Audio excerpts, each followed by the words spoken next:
ગૃહ રાજ્યમંત્રી હર્ષભાઈ સંઘવીના અધ્યક્ષસ્થાને અંબાજી શક્તિ કોરિડોર ડેવલપમેન્ટ અંગે અંબાજી ખાતે સંબંધિત અધિકારીઓ સાથે રિવ્યુ બેઠક યોજાઈ હતી। આ બેઠકમાં મંત્રી અંબાજી શક્તિ કોરિડોર વિકાસ પ્લાન અંગે ચર્ચા કરીને માર્ગદર્શન આપ્યું હતું।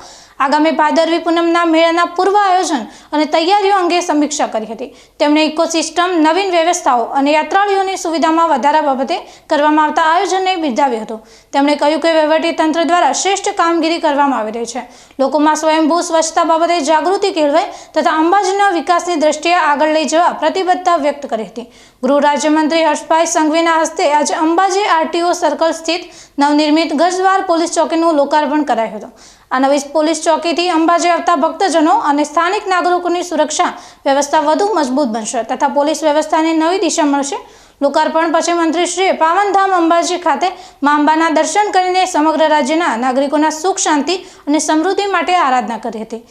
આ પ્રસંગે યાત્રાધામ વિકાસ બોર્ડના સચિવ, જિલ્લા કલેક્ટર મિહિર પટેલ, જિલ્લા વિકાસ અધિકારી એમ.જે. દવે, રેન્જ આઈજી શ્રી ચિરાગ કોરડિયા, જિલ્લા પોલીસ અધિક્ષક શ્રી અક્ષયરાજ મકવાણા, મદદનીશ પોલીસ અધિક્ષક સુમન નાલા, અધિક કલેક્ટર અને અંબાજી વહીવટદાર કૌશિક મોદી સહિત સંબંધિત અધિકારીશ્રીઓ ઉપસ્થિત રહ્યા હતા।